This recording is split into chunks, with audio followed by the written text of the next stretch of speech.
Let's continue then on that topic. President Cyril Ramaphosa has placed state security directly under the presidency, making Zizi Kodwa the deputy minister. This move follows strong criticism of the state's response to the recent violence and looting in KwaZulu-Natal and Gauteng. Let's discuss this further then. We're joined via Zoom by Dr. Jakkie Cilliers, the head of African Futures and Innovation at the Institute for Security Studies. Dr. Cilliers, thank you so very much for joining us here on SABC News.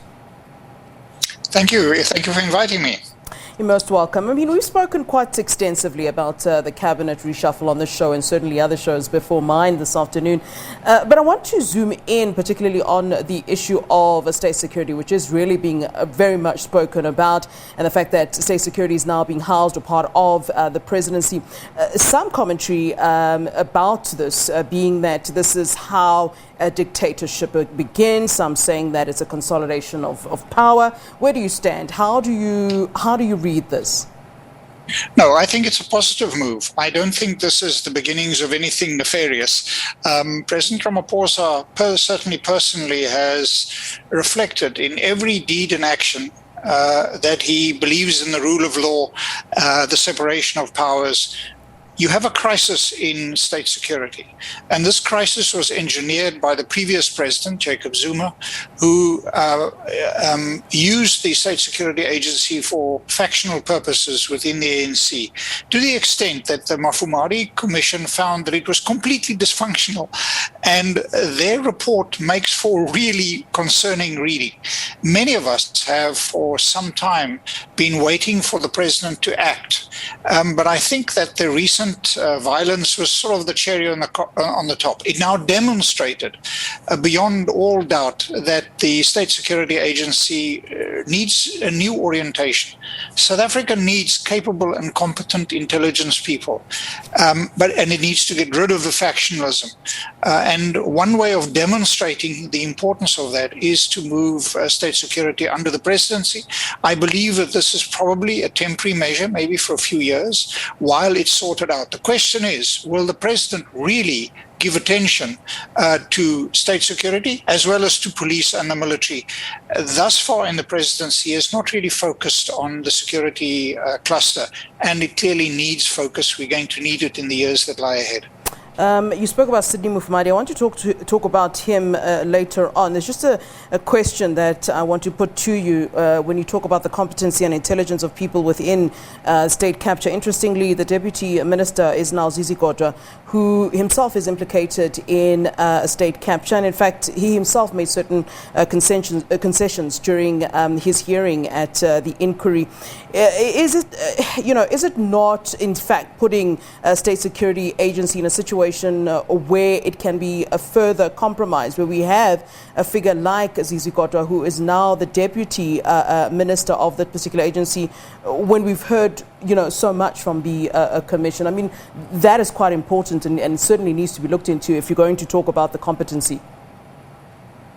Yeah, there are those questions, no doubt. But I think it is what is going to happen within the State Security Agency.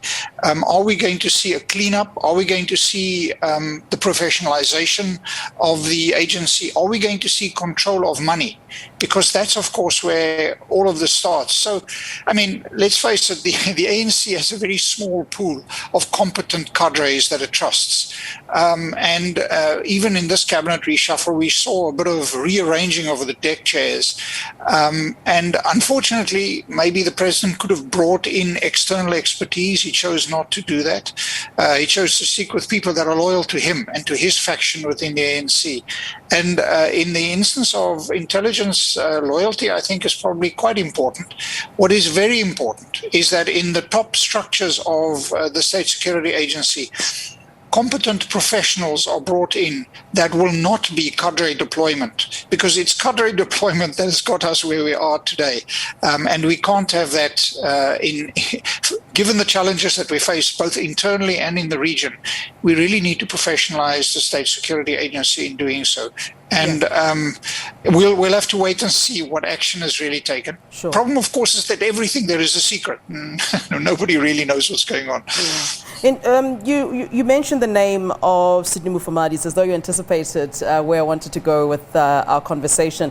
Of course, him being appointed now as the new advisor to state security. And we know that last year, as you mentioned, he led that review panel that looked into I'll call it the shenanigans of the SSA. The fact is that in his assessment and in his review of what is going on in state security, he would have been critical of the former president and how the former president used particular agencies for his own needs. The issue, the question to me now is, putting him in such a particular position where he'd necessarily have to be loyal to the current president means that he cannot necessarily raise any concerns or red flags about the current president as he would have probably done with the previous president. What are your views on that? Is this a case of sort of, let's keep you quiet, let's give you a position so that you can't say anything or raise anything? Or is it a case of, you're an expert now on the issue of state security and we're bringing you closer into state security? It can be read really in both ways, and I wonder how you see it, sir. No, I have no doubts about the integrity of Dr. Mufamadi when he served in the Mandela cabinet and so on. He's always acted, perhaps not always particularly vigorously, but he's had the interests of the country at heart. And his report is unambiguous and it's deeply concerning. And bringing him in means that he already understands what the problems are. So I think it's a wise move. This is not a high-profile position. This is a position, somebody that's going to operate behind the scenes that the president trusts. So I am not concerned about that. I am much more concerned about that we will see action, not only in intelligence, but also in defense and in police. Because all three of those departments are in dire need of reform and of taking them into the future. Yeah, and in your view, what's the future really of state security? And one wonders maybe if this then means there might be other reshuffles. I know that there were some people, if you look at social media commentary, for example, that were surprised by the fact that the police minister kept his position. So one wonders if this is kind of a starting of revamping, if I can put it that way, of the cluster. The police minister was retained because he's a very important ally in KwaZulu-Natal for the president.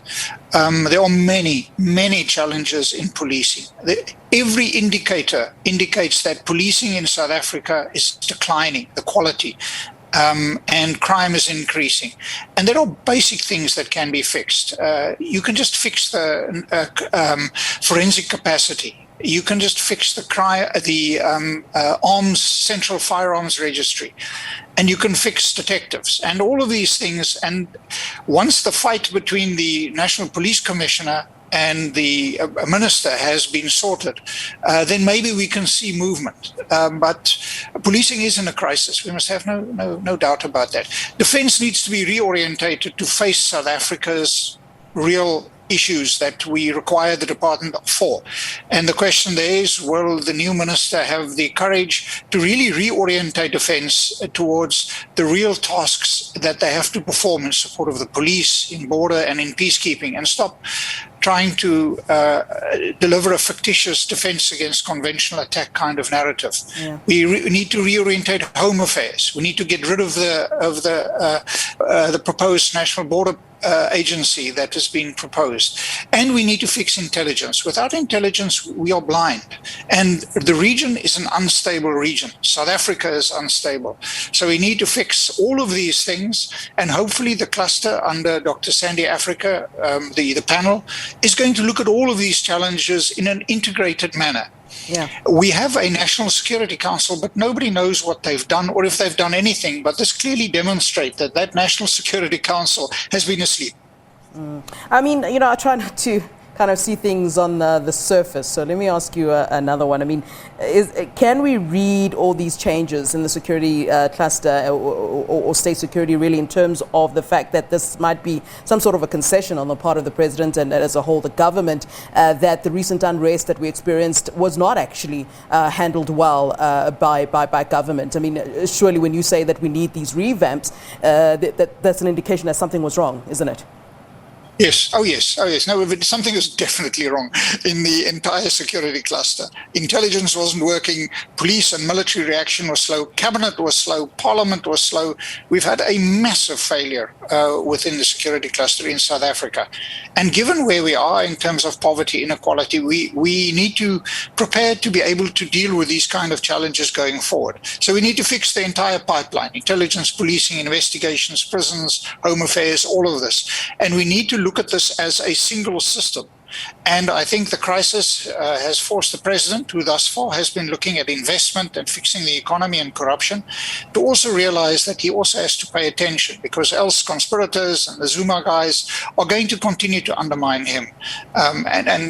So I, in one sense, this was perhaps a necessary wake-up call for South Africa and for President Ramaphosa. All right, thank you very much for giving us your time, Dr. Cilliers. Pleasure talking to you. Thank you very much. All right, that is Dr. Jakkie Cilliers, the head of the African Futures and Innovation at the Institute of Security Studies.